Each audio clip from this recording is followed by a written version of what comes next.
Assalamualaikum warahmatullahi wabarakatuh. Berjumpa kembali dalam video pembelajaran mata pelajaran Pendidikan Pancasila dan Kewarganegaraan kelas 11 semester 2. Pada video kali ini kita akan membahas mengenai ancaman terhadap integrasi nasional. Ada 6 tema yang akan kita bahas. Yang pertama adalah menelaah pengertian ancaman terhadap integrasi nasional. Yang kedua adalah bentuk ancaman di bidang ideologi. Yang ketiga adalah bentuk ancaman di bidang politik. Yang keempat adalah bentuk ancaman di bidang ekonomi. Yang kelima adalah bentuk ancaman di bidang sosial budaya. Dan yang keenam adalah bentuk ancaman di pertahanan dan keamanan. Mari kita bahas yang pertama. Menelaah pengertian ancaman terhadap integrasi nasional. Integrasi nasional adalah proses penyesuaian dan penyatuan unsur-unsur kebudayaan Indonesia yang beragam sehingga dapat mewujudkan persatuan dan kesatuan bangsa.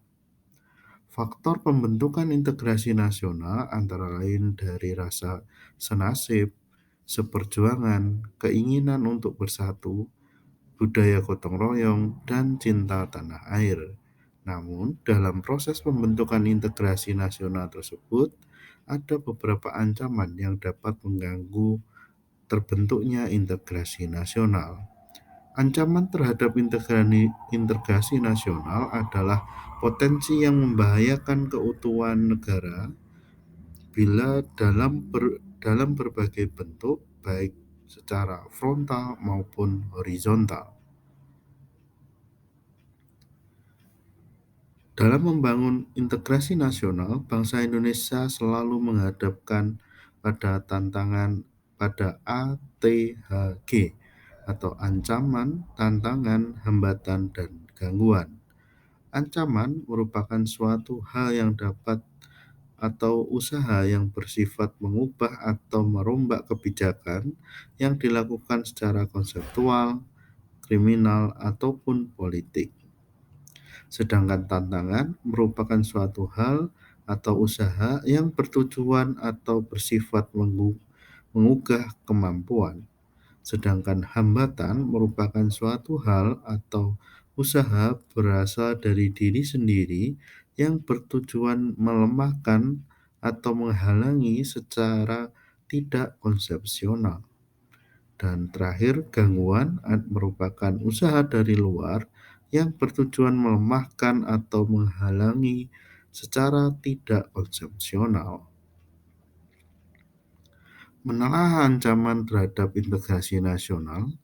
Ancaman terhadap integrasi nasional dari aspek kewilayahan atau geopolitik, posisi Indonesia tidak hanya di antara dua samudra, tetapi juga dua benua, namun memiliki beberapa potensi geopolitik lainnya, antara lain penduduk Indonesia yang berada di antara daerah berpenduduk padat di belahan utara dan daerah berpenduduk jarang di belahan selatan.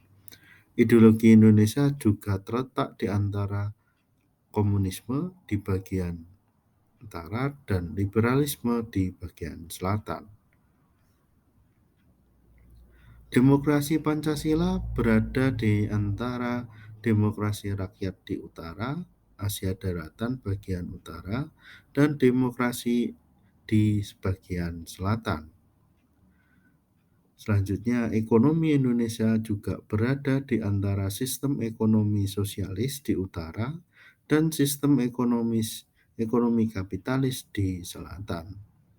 Masyarakat Indonesia juga berada di antara masyarakat sosialis di utara dan masyarakat individualis di selatan. Kebudayaan Indonesia juga berada di antara kebudayaan timur di utara dan kebudayaan barat di selatan. Sedangkan dari sistem pertahanan dan keamanan, Indonesia berada di antara sistem pertahanan kontinental di utara dan sistem pertahanan maritim di barat, selatan, dan timur. Bentuk ancaman terhadap integrasi nasional di bidang ideologi.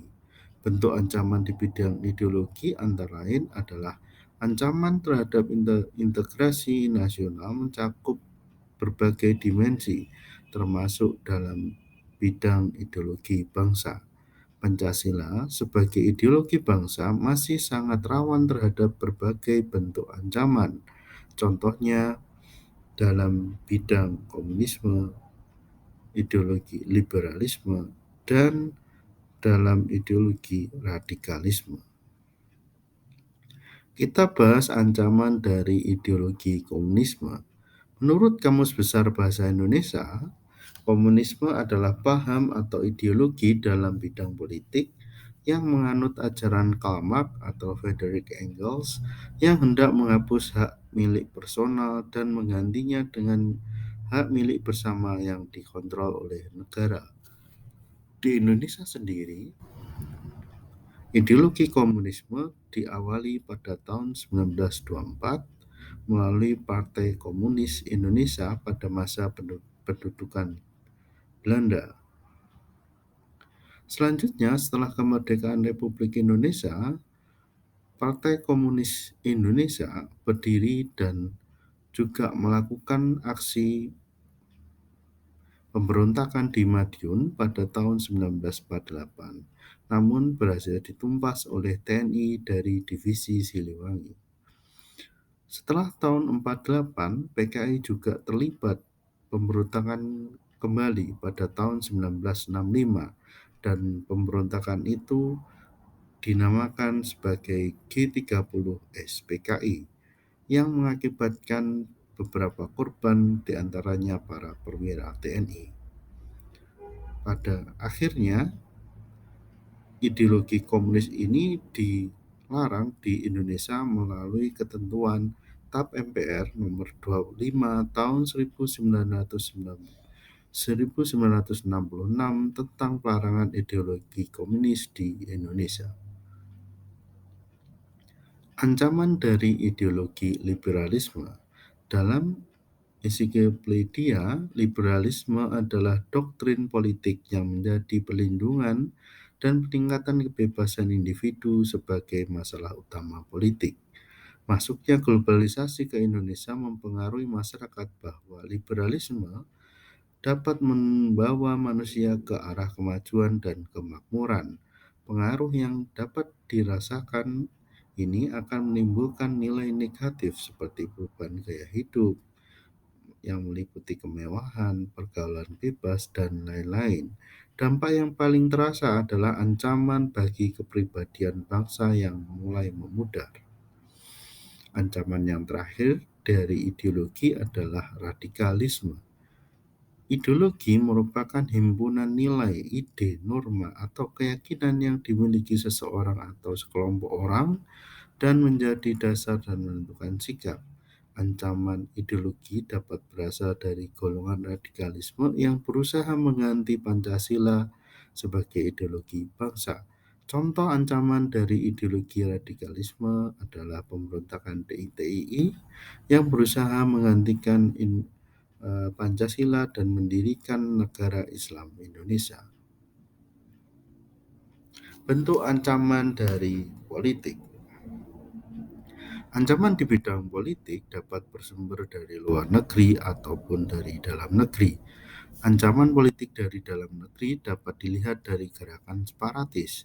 Contohnya gerakan separatis atau kegiatan yang dilakukan oleh sekelompok masyarakat Indonesia yang ingin memisahkan diri dari Indonesia.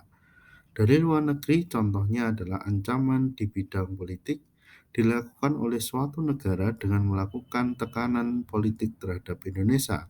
Contohnya intimidasi, provokasi, atau blokade politik merupakan bentuk ancaman non-militer berdimensi politik yang sering digunakan oleh pihak-pihak lain untuk menekan negara lain.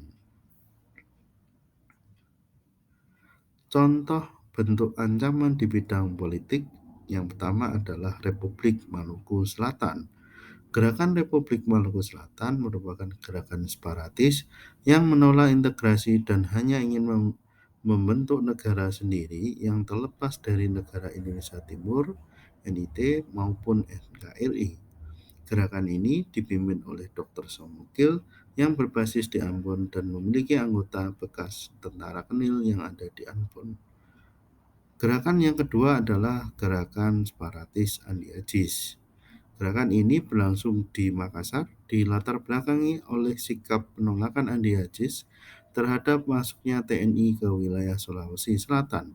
Andi Agis adalah seorang mantan perwira Kenil. Pasukan Andi Agis menghendaki dipertahankan di negara Indonesia Timur. Gerakan separatis selanjutnya adalah PRRI Pemersta.